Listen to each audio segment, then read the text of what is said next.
Hello and welcome, everyone. I'm John M. Hawkins. The show is called My Strategy, and we're coming to you live from the BBM Global Network and TuneIn Radio. We're very happy to be here with you today.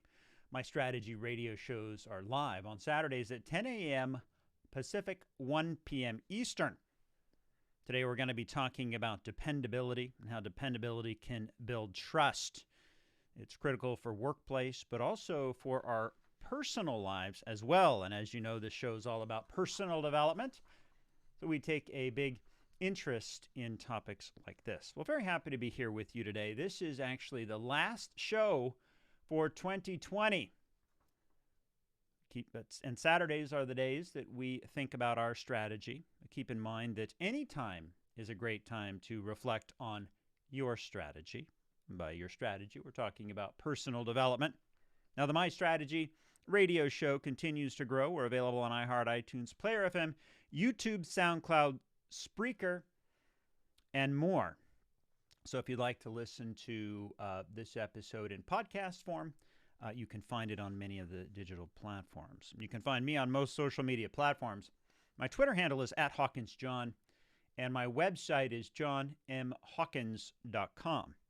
Just like anything in life, we need to have a strategy and a plan to help us reach our goals, because the best laid plans don't always work. This week I'm looking for your stories on dependability and reliability. Do you have any good examples, perhaps a tip or a trick that you'd like to share with the show?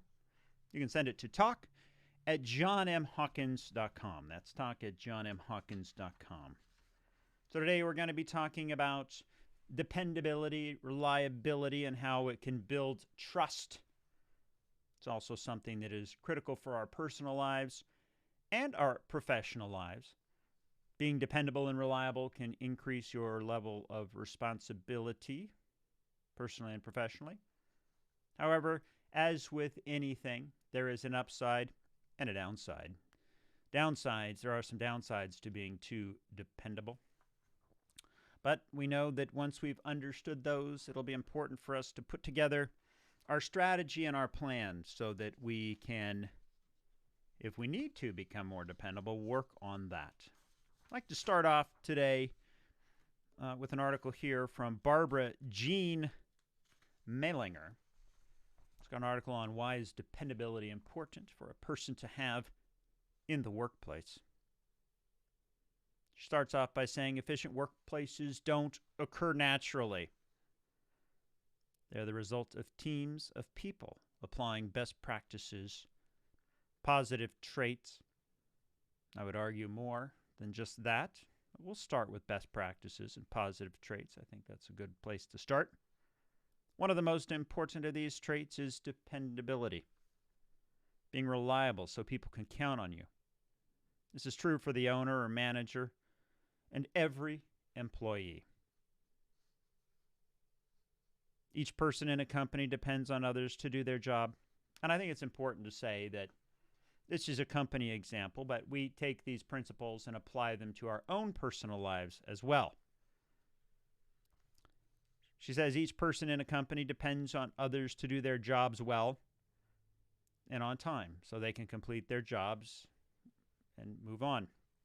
If one person holds up the production chain, it grinds to a halt, potentially affecting every deadline down the line and ultimately product delivery and sales.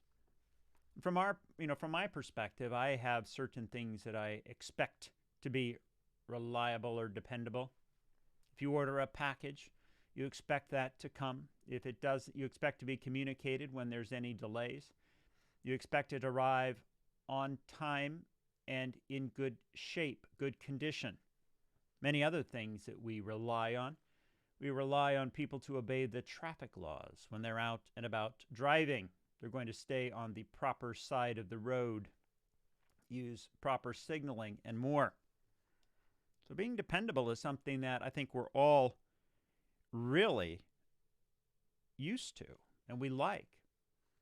And when we run into somebody or a business that isn't dependable, it shatters our trust. And trust is something that is very difficult to rebuild. So as you think about this show and think about being dependable, You could be the absolute most dependable person on the earth. And congratulations. It's a great trait to have. For you, know that being too dependable can be causing you some opportunities. Or you could be the least dependable person on earth. And know that working towards becoming more dependable and reliable can help you. And we have those who are in the center and in all different spectrums of being dependable. So hopefully there's something in this show for everyone. She goes on to say that being dependable starts at the top. And Merriam-Webster's reliability definition is, it yields the same result on repeated trials. However, that result could be good or bad. Unfortunately, some leaders are known for their unresponsiveness or inability to make a decision or act. The first synonym given by Merriam-Webster for reliability is dependability. I've been known to be unresponsive on certain things. And it usually, I try not to be, but I might be unresponsive if I don't know the answer. And I've heard from many others that that's when they are unresponsive. She goes on to say, if you're at the top, you must be dependable because you've set the tone and are the example for that which you expect within the company. Everyone looks to you and follows your lead. So make it clear on how important dependability is to the company. Advises an author on LinkedIn article of accountability and dependability. Make dependability one of your stated objectives so employees take it seriously and it doesn't just become a buzz term. Explain that each role in the company is important. When an employee isn't dependable, the company can lose money by not having products on the shelves or delivered to customers as promised. Depend on the action, or inaction, and quality may suffer. Companies develop a reputation for dependability or lack thereof it. So do people. And the reputation affects customers' decisions on whether to buy from your company or perhaps be your friend. It may also affect other companies' decisions to partner with your business or lenders who approve or deny your company's loan application. Becoming more reliable is a process, she says. Reliability and dependability are traits that can be cultivated and improved upon. First, be honest with yourself by assessing how reliable you truly are, suggests the author of an Inc. article on becoming the most reliable person. Start by asking yourself in what ways or circumstances you are reliable and when you're not. Then work on one step toward becoming more reliable each day, beginning with the most important to you.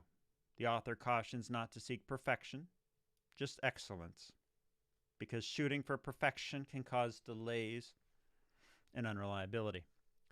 She also says give yourself time to think before accepting a commitment. And I like this one, because how many times do we say yes? And I do have a whole podcast on saying yes. Ask yourself if it's something you really care about and can get behind.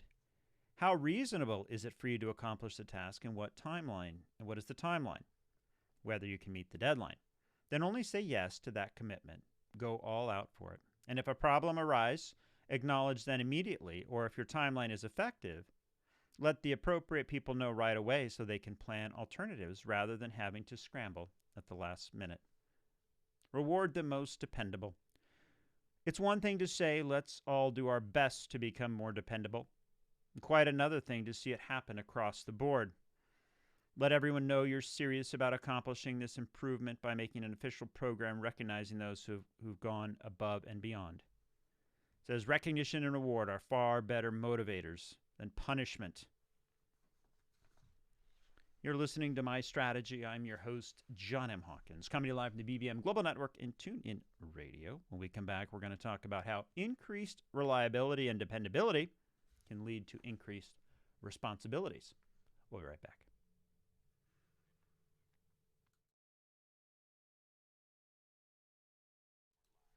Hello and welcome back, everyone. I'm John M. Hawkins. The show is called My Strategy. Right before the break, we were talking about why is dependability important to have in the workplace. In this segment, I want to talk a little bit about how dependability can lead to increased responsibilities. I've got an article here that talks about that. And I must apologize in advance. I do not have the attribution available. So email me and I can get that to you. But essentially, this article talks about, it's a piece of an article, it talks about the third axiom, where increased dependability leads to increased responsibility. I assume that if you Googled those phrases, those words, you could find the article. If you or a team member has to be continually babysat, you are requiring energy, stress, and worry to be extended by the person providing oversight. There is no way they're going to give you more responsibility because it simply means more stress for them. People tend to avoid stress, whether subconsciously or consciously. And I think this is a good point. And for those who have children, you might understand this analogy. Doing dishes at night with your children. I can tell you that it would be much simpler, especially when the children are younger and have less experience doing dishes. It's much simpler for the parent to do the dishes themselves, not to engage the child, because as a parent, many parents can get the dishes done in a much more efficient manner. They have the ability to do them efficiently because they have been doing dishes their whole life. When you involve a child, not only are you needing to teach the child how to do the dishes, but also you need to teach them how to be efficient with the task. You need to teach them to be dependable, meaning that if they start the task, they need to finish it. Now, as parents, we love our children, and we know that the lessons are going to help them become good stewards of the kitchen, and being able to quickly, efficiently get the job done. So we're willing to, take on a little extra stress. We're willing to let it take a little bit extra time to help teach them how to do it. But this is a great point, because while you love your children and you want them to be successful in the workplace and with people, if you don't love them and someone is requiring work and causing stress, odds are you're not going to give that someone more responsibility. So when we think about our dependability and getting that additional responsibility, when you are given an opportunity to do something for someone else, the level to which you come in and do that is going to lead to more responsibility. Now, this might all seem very common sense, but I think it's a key point. Many times I hear people, complaining about lack of responsibility or not getting this or that. And, who am I to say whether or not they're doing the best they can and getting the job done and really engaging in it? I mean, there's a possibility that they are, but there's also a possibility that they're not. So think about that. One of the best things you can do to act like the dependable owner of whatever areas you currently have authority over. So if someone gives you a job, do it to 100% of your ability. This is true whether your sphere of responsibility is small or large. Maybe you think, I only work the mail room, or I only have to manage this particular inbox. But before you know it, you'll be the person asked to train new mailroom workers. After that, you might be a supervisor. And if you exhibit strengths and responsibilities there, you will be able to oversee a full team. It builds on time. So they give us some tips on ways we can become more dependable. Number one, seek responsibilities. Take the initiative in seeking responsibility. Volunteer. And I'm a big believer in volunteering in volunteer work, because that's going to teach you how to be a leader. Live up to your word. Deliver on your promises whenever possible. That requires being wise before you make them. Be gritty. Be willing to do both the dirty work and take on new challenges. Don't be afraid to go out of your comfort zone, because only then will you be able to know your limits. And if you're afraid that it's far from the usual thing you do, then think of learning as an experience. What about getting practical for team leaders? Team leaders need coaching and assistance as well. There's an article from the Small Business Chronicle that says things you can do as a leader to foster dependability in your team. Be clear and concise about what is expected of your staff. Evaluate staff reliability, right? Provide them feedback. And evaluate is more than just providing feedback.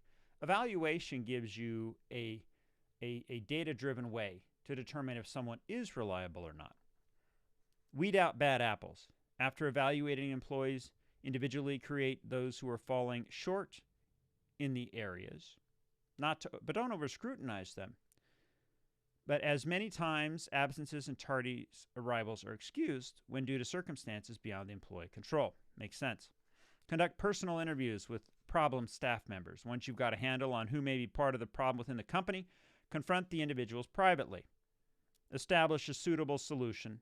Individual employees will provide varied circumstances requiring different solutions. And update your company policy to include repercussions for unfavorable behavior.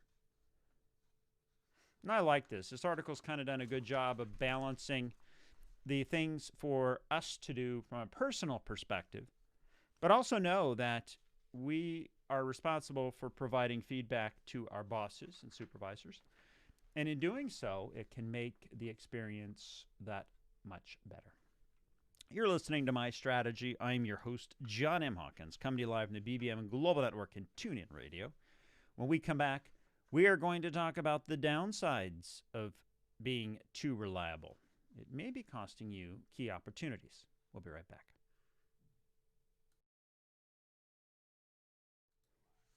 Hello and welcome back. I'm John M. Hawkins. The show is called My Strategy, and we're coming to you live from the BBM Global Network and TuneIn Radio. Well, this is the last show for 2020, so we will be off the air for a couple weeks after this show. And today we're talking about reliability and dependability and how it can build trust. Right before the break, we were talking about increased dependability can lead to increased responsibilities. Wouldn't it be great to be more responsible and to have more and more things put in front of you to which you can own, be responsible for? However, as to every upside, there's the downside. So I want to talk in this segment about how being too reliable might be costing you some opportunities for additional responsibility. And how might you say? Well, that's what we're going to dive into. I've got an article here, and this is another one that I don't have the attribution for. I'm going to have to talk to our producer and see what went on with the attribution department. Unfortunately, the producer will probably look at me and say, why do I not have the attribution? So it will be a vicious circle. In any event, if you're interested in finding out more about this article, please send an email to talk@johnmhawkins.com. That's talk@johnmhawkins.com. And we will get you the attribution. Article starts off with, I am a good employee. I am on time. I work late. I'm there when my manager needs me. I'm reliable. I am reliable. So then they ask a question, perhaps rhetorical in nature. So why is someone else getting the promotion? The answer might be that you are too reliable. The article goes on to say bosses love reliable employees. Clients and customers seek out dependability. Friends and family know who to call in a pinch. How, then, can being reliable be so bad? It's an awesome trait, and more people should be skilled in this art. At work, however, the scales can tip. You can become too reliable, according to the author. Nothing can make you feel more inferior than when you think someone is taking advantage of you. Feeling that your value is overlooked and that your boss doesn't notice your contributions should signal career danger. And in all caps, they wrote, The dangers of being too reliable at work. First, you can become a pushover and you support those slackers in the office. It's normal to want to please your boss or coworker, but there are people who take advantage of your good nature. Not everybody's performance is the same. Sometimes there's dead weight, people who don't contribute as much as they should.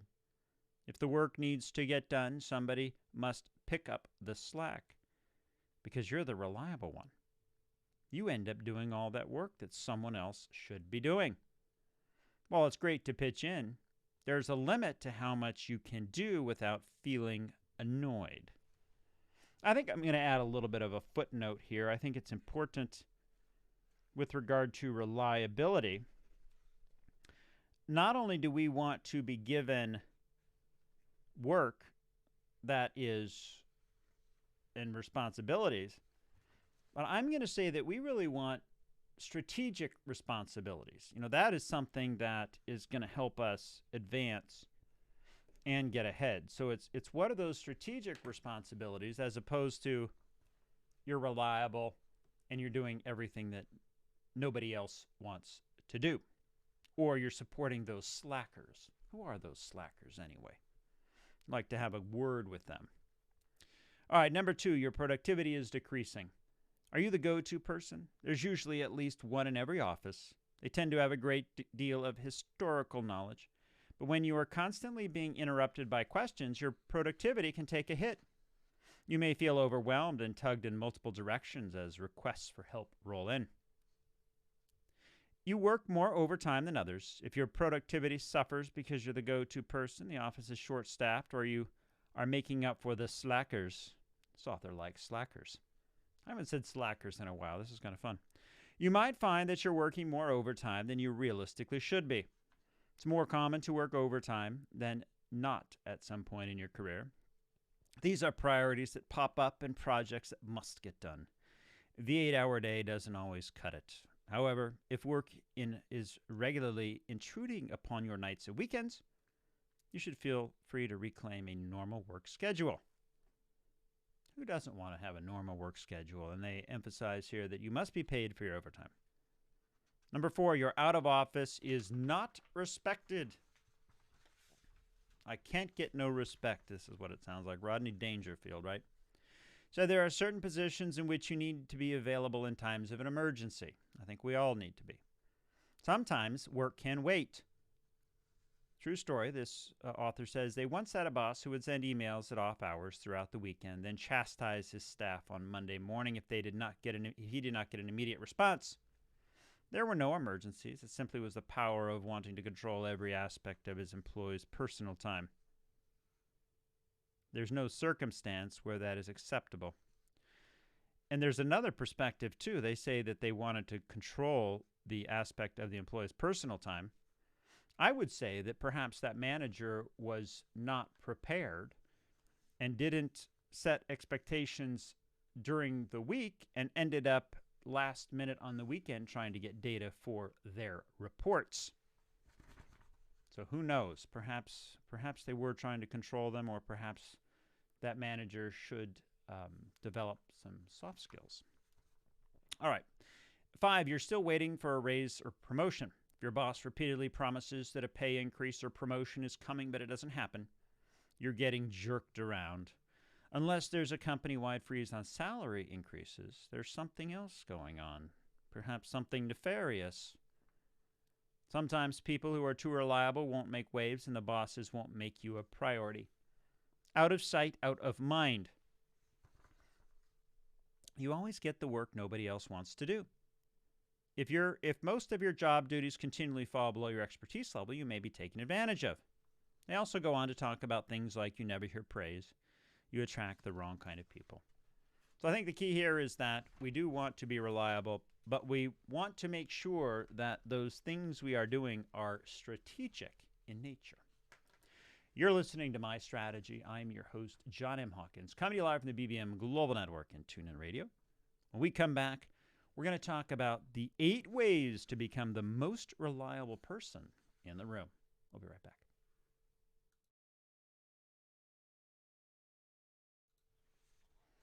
Hello and welcome back, everyone. I'm John M. Hawkins. The show is My Strategy, and we're coming to you live from the BBM Global Network and TuneIn Radio. Well, this is the last show of 2020. Today, we're talking about dependability and how being dependable can build trust. We've talked about how it's critical in the workplace, how being dependable can increase your responsibility. And right before the break, we talked about the downsides of being too dependable. And I think to sum it up, we really need to be dependable, but we also need to be working on strategic responsibilities that are going to help us gain even more strategic opportunities rather than the stuff that the slackers don't want to do. All right, in this segment, I want to talk about 8 ways to become the most reliable person in the room. So we know that we need to be reliable. We know that we need to focus on things that are strategic in nature, providing benefit to either the business or to ourselves, our family. So I have an article here, and thank you to our producer for getting us the name. It's Lee Colin, co-founder of the L Group. Article's called 8 Ways to Be the Most Reliable Person in the Room. The 3 R's of winning teams are reliability, results, and relationships. Reliability, results, and relationships. But a reliable team is built on reliable players. Makes sense? How can you have the reliability if your players aren't reliable? Article starts off by people inherently value reliability. In fact, every day we value the cars. Reliable cars save time and money on repairs. Reliable mail gets delivered on time. Reliable investments can deliver expected returns. Reliable cell phone service to stay connected. Reliable vendors who show up on time. Reliable airlines that take off on time. Reliable restaurants. Reliable friends and colleagues. Reliable internet. All the other things that we have come to expect from a reliability perspective, and we're dependable on it. And because we can depend on it, we can do our jobs. If I didn't have reliable internet on Saturdays, or reliable video camera, or reliable microphone, or reliable producer, we don't have a show. So we are dependent and reliable on things every single day. When things are reliable, they yield winning relationships and results. A business that delivers reliable results is the sum of reliable individuals. So the business reliability starts with each person. Since reliability is so important to daily success, the most important question to ask is, how reliable am I? We want to collect reliable people in our lives. We do not want to deal with those who aren't reliable. These people get and keep friends more easily, forge deeper relationships, receive the best opportunities, and grant more autonomy at work. They have more confidence, they live with integrity, and carry a clear conscience. So to try these benefits of being reliable, they've given us 8 simple actions, it says here. Simple. I like simple. My life gets too complicated if I don't think about simplicity. Managing commitments. Being reliable does not mean saying yes to everyone. On the contrary, reliable people use discretion when they make promises to others. However, most people tend to slip on their commitments because they overestimate their available free time and want to please others. So, to more reliably manage commitments, ask yourself if a commitment is a high enough priority for you. If it's a low priority for you today, what will you really change to move it up or down for a priority for tomorrow? Focus on timelines when work gets done versus deadlines when work is due. Since people tend to think a task will take less time than it actually does, double your estimates to ensure it fits within your commitments. I think this comes down to some good time management skills. Think about a commitment, particularly if you feel pressure to please the other party. Ask for a day to when you can think about the commitment. Check your schedule. A lot of this is setting the expectation, negotiating. If someone asks you to do something, you are in the position of strength. You're in the position of strength because there's a couple things you could do. John, I'd like you to do X, Y, and Z. Great.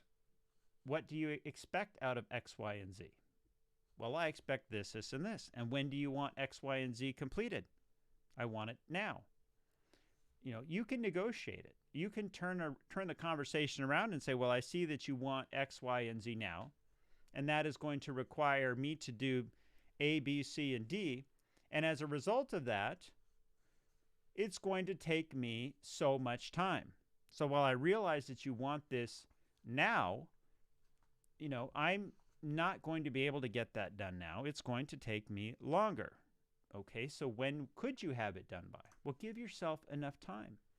Increase the amount of time it's going to take if you're not, good at planning and prioritizing. If, fudge on it if you need to. Give it yourself a 20% buffer, a 30%, a 50% buffer. The other thing is, because you're in this position of power, you can say no. I cannot do it at this time. Because ultimately, if something's time sensitive and needs to be done, if you don't have the authority, if you don't have the knowledge, if you need to reach out to other people to do it, all you're going to do is stress out everyone. And that's not the sign of reliability. You could suggest who has the information or who could get it done, right? It's about problem solving, not just about taking everything on yourself. And this comes to their point about proactively communicate. You want to avoid surprises. If you make a promise that you can't keep because of unforeseen circumstances, let the person know as soon as possible. Right? It's why dentists and doctor's office have a 24-hour or 12-hour cancellation policy. Because if you don't have that, something comes up and people are unreliable. Well, to put something out there like a fee, if you're not going to make it in enough time, then that's what gives the business the ability to have a reliable income stream, reliable patients. Now, there's always going to be exceptions to that, but those are the processes that come into play, or policies, I should say, policies that come into play to help keep the business on track. Start and finish, initiate and closure of the bookends of reliability and success. The best way to finish strong is to start strong. Keeping your word or simply doing the right thing is rarely convenient. Excel daily. Implement daily disciplines to sharpen your focus and strive for everyday excellence. Excellence does not equal perfection. Perfection can be a barrier. It is doing the very best you can at the moment you can, and always looking for ways to improve the next time. Oh my gosh, I love this. This is awesome. It is about doing the very best you can at the moment and always looking for ways to improve the next time. I might have to put this on my signature on my email. This to me is really, really exciting.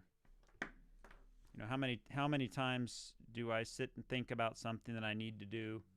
Maybe not so much now, but in the past I used to say, I have to do it perfect. If I can't do it, why do it, right? We need to do things the best we can at the moment. A task worth doing is worth doing well, regardless of how rewarding and important the task is. They go on to talk about being truthful, respectful of time, use your best team, hone your self-awareness, and affirm your actions are aligned with your values. Good stuff. You're listening to My Strategy. I'm your host, John M. Hawkins, coming live on the BBM Global Network and TuneIn Radio. When we come back, we're going to talk about ways you can build your reliability strategy. We'll be right back.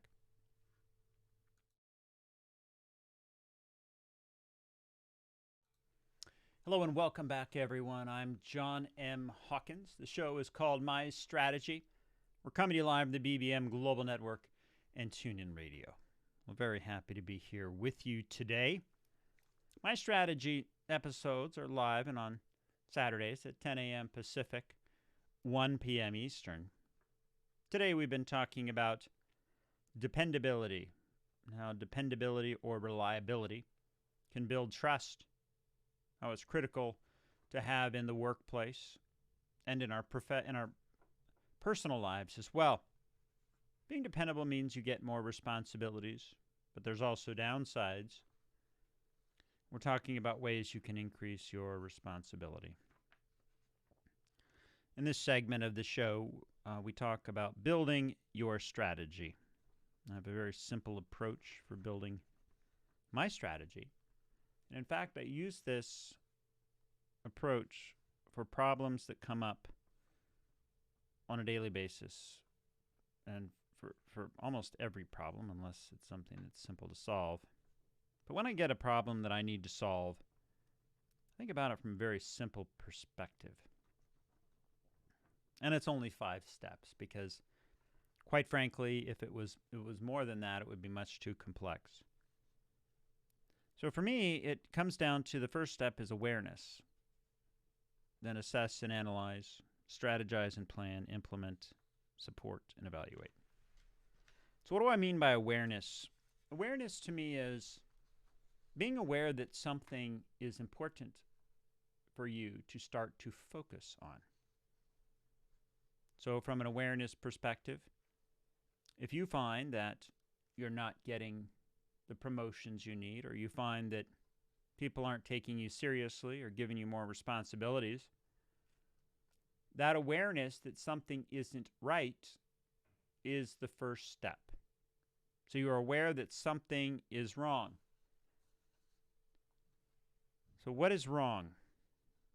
Perhaps there's a core value that might be able to help you. That's what we think about with personal development. So then we need to assess and analyze the situation to figure out why. We need to look at data. Why isn't this working? Is there a conflict? I'm having a hard time making decisions. Is this me? Is it you? Is it somebody else? So in the assessment and analyze phase, we need to look at, or step, call it a step, keep it simple.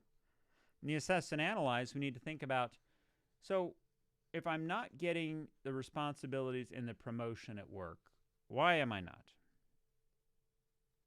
I need data. So if you go back and say, well, I'm dependable, I'm here every day, I'm here late, we need to understand why is it that we're not getting ahead. So you have to collect the data. So we need to figure out from an evaluation perspective, as we talked about in one of the segments, how would someone evaluate us on our reliability? How would someone look at us? And I need facts here. I'm not going to talk about, John's good at his job. John's on time. John works late. John completed task ahead of schedule. We need to be specific. So with that data, you can then evaluate it. Take a look at the course of actions that are working. Take a look at what's not working. How much time should we invest? What have we tried? Is there another tactic? So from the strategize and planning perspective, we then want to start to look at what can we do to change. Perhaps, as we stated earlier, you are dependable, you are reliable, but you are taking on assignments for those slackers. And those slackers' work was not strategic work. It was not key to help the business. As a result, you're overworked. You're working on weekends. You're doing everything you can, but you're not getting the bonuses. You're not getting promoted.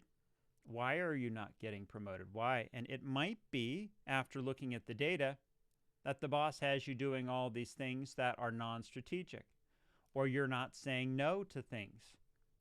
So how can we change that?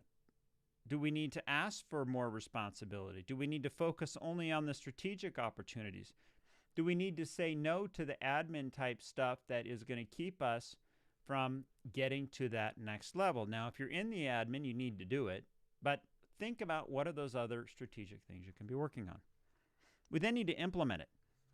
Take the first step. When you're in the office tomorrow, make it specific. And the boss comes up to me. And the boss, I know every Thursday at 10 a.m., I'm asked for this report because so-and-so didn't do it, and now I'm going to have to struggle to get it done, even though I don't have the data. It's going to keep me from doing my other things. What am I going to say? Role play it. Play it out. Have that talk track in your head. Have those objections ready to go. Be ready because you know this is going to happen. And you know that if you say yes, it's going to show that you're reliable, but you're doing non-strategic work. And as a result of that, you're being seen as somebody who can get the work done for others, but there's no implication. There's no benefit to you doing it. And we need to support and evaluate it.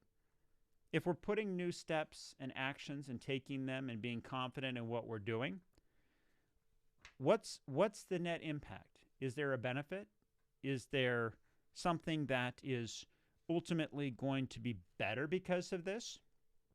And we need to evaluate this from a data perspective, from a metrics perspective, to see how it's doing. So again, if you think about those 5 steps and how we can go through those programmatically, it can give you some good insight into what steps to take. You're listening to My Strategy. I am your host, John M. Hawkins, coming to you live from the BBM Global Network and TuneIn Radio. When we come back, we're going to talk about ways to build your strategy. We'll be right back.